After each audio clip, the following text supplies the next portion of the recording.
What's up YouTube? It's Raining Card Games and welcome to the 4th episode of my YouTube Plays Yu-Gi-Oh! Series, the Raidraptor Saga. Anyway, let's jump into today's video, shall we? So I've gone ahead and applied the 2 changes that we made from last week. No one suggested any extra, side deck changes for the deck, so no changes were made. You guys seem to be happy with that. So if that's the case being, then I applied the 2 changes to the extra deck and the main deck. And now is our opportunity to see how those changes do at locals. So before we go ahead and jump on into the deck profile, as always, if you guys would be so kind, please like, subscribe, comment down below, hit that notification bell, follow me on Instagram, check out my Patreon page. And speaking of Patreon, I would like to say a huge thank you to Tim. You joined us at the level, the $10 Patreon support level, which is mind-blowing. Like, whoa, I was not expecting to get a Patreon that quickly on that tier level. So thank you.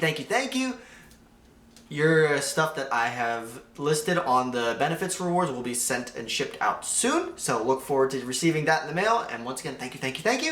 But yeah, if you guys are interested, links are down below in the description. But let's go ahead and take a look at what we have for the deck today. Okay, so looking at the deck, we can take a look. Nothing has changed in the Raidraptor lineup, but the change that we did make was to our Utopia lineup. Utopia Double takes the place of Utopia the Lightning, interestingly enough, and links have no change whatsoever. Moving on to our main deck changes, everything is in the same ratios for our Raidraptors. And the only change you'll notice is that our Infinite Impermanence is out of the main deck, and we have added in Double or Nothing just to facilitate the Utopia Double in the extra deck. And there were no side deck changes for this episode. And deck list is in the description. Alright, so that's going to do it for the deck. I'm pretty sure you guys are now hyped to see me slap some people with a 10,000 attack Utopia. I'm looking forward, if I can pull it off. Hopefully. Come Master Rule 5, though, this deck is going to be so much better because we're no longer restricted to links, because that's literally the thing that's killing this deck from building a board presence. I have... Fuzzy Lenius can actually be a decent card because then I can make multiple Raidraptor stuff and actually do something. But for now, we have to use the links. But speaking of links, Dual Overload is coming out soon. That Raidraptor Y-Strix, I want it. I have no say in the matter. You guys do. So when it does come out, you get what I'm saying? I hope you're getting what I'm saying.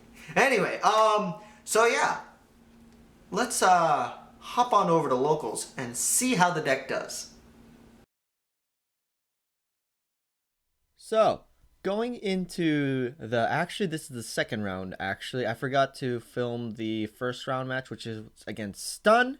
I lost that 0-2 because I lost the die roll, and being Solemn Judgment and striked every other turn, as well as facing down a 4,800 attack Inspector border. Yeah, kind of hard to get over that. Anyway, moving on into round 2, actually.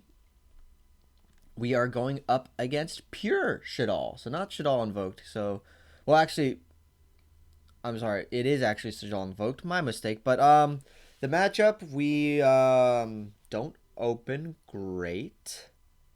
And eventually we get Winda on the field. And Winda is a card that can easily end games right there. If you do not have an in-deck response to deal with her, either by battling over her or just negating her effect so you can pop off right away, it is kind of hard to deal with. In which case, Raidraptors, my deck specifically, does not have an inherent way to get over Winda, because all the Raidraptors are level 4 or lower. So there's nothing main deck-wise that I can get with big attacks. So he takes this game. I scoop up. Moving on into game 2. I choose to go first, and I horribly brick. My lures do not get me anything, and I have to banish my Vanishing Lanius, meaning I have no starters, and he promptly takes this game with me having nothing on board. Okay. This duel has been a long one coming. This is Dylan, a friend of mine. He has been wanting to be on the channel for so long, but we have never been paired up. And he's finally gotten his chance. And he's playing Lunalights against my Raidraptors. So I'm looking at my hand. I have cards to go into Big Birds. I'm like, okay, I can do stuff. As long as he doesn't set up a crazy... Yeah, he puts a Baguska on the field. That is enough to probably slow me down. I can't do anything with a Bagusta in defense mode, so I just have to T-set pass. And then he proceeds to go off, and I'm just checking out his graveyard. I do set a Called by the Grave just to maybe slow down his plays a little bit, which I'm able to do slightly, but this is Lunalights. They are not once per turn. And he's just slowly able to build up his board and get enough damage on for game at that point because, yeah. Moving on to game 2, I choose to go first. I start to go and Cypher Gamma. That kind of kills me. It kind of kills me. So I'm like, yeah, sure. Just look at this card.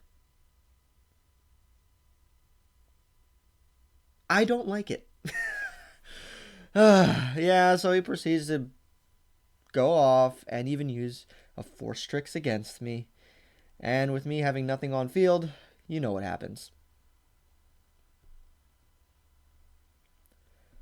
So this is technically round 4. I'm X3 at the moment, and I am actually able to turbo out Big Bird in this game. And this is, Orcus Cherubini Turbo, which is an interesting build. Avermax, he gets out Avermax, which can actually beat over Big Bird without targeting it or affecting it with any card effects. I'm like, okay, that's fun. But we're not out of the woods yet. I'm able to get out of Big Bird, and Big Bird's effect is a non-targeting effect when detaching and lowering attack and negating effects, so I'm able to Monster Reborn out another one, and I take the first game of the tournament. I actually won a game. Oh my god. And then game 2 was so interesting. So, he goes first, and he starts to assemble a board, and this is, I feel Orcus doesn't get enough representation now. It can, sure, it lost Harp Horror, but it can still do stuff. Babel is still a card, but if you see, I have the God Rock in my hand.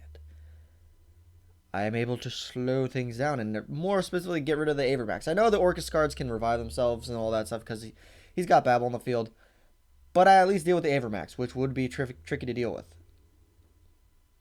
That being said, he tries to rank up into King of all Calamities, but I respond with Super Poly, and I'm able to at least get rid of that ding with my Starving Venom. And because there's only monster on the field that targets the token, he is at a beefy 8,400 attack. I then Monster Reborn his ding to revive it, and then just to go in for game. But because Orcus cards are quick effects, I should have, and he also had Gizmek Engrave to special summon. Basically, he's able to protect his life points. I was so close to taking this match 2-0. So close. So close. But he's able to make a slow comeback, and Boral Sword is a card. And moving on into game 3. I am not able to do as much because of Cypher Gamma. Oh, I do not like that hand trap. It is not as easy to respond to as other ones because I can't use Called by the Grave. So it can be frustrating. So, at this point, it becomes old school Yu-Gi-Oh! Or it's summon, attack, pass, because both of us are unable really to build a board until he just slowly pokes away my life points and he takes the match. Okay. Breathe.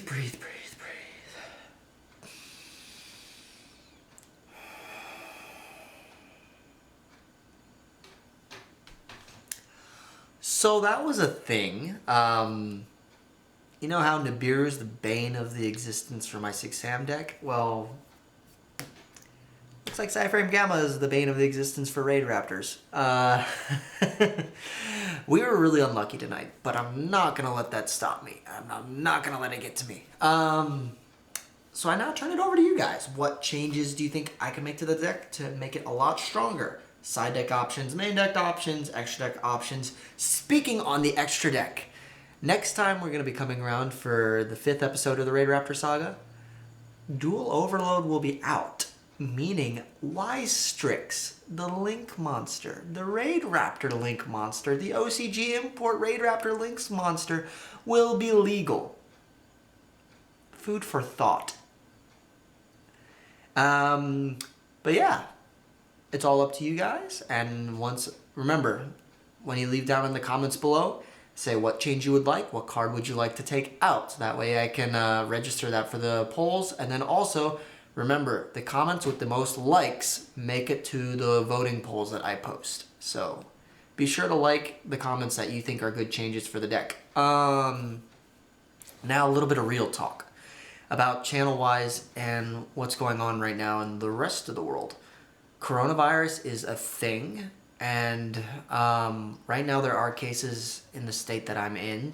Ooh, I shouldn't have touched my face. It's okay, I did wash my hands. 20 seconds with soap and water. But I think realistically for larger events, if this keeps on growing and growing in the U.S., I may need to make some changes to future content, at least for the time being.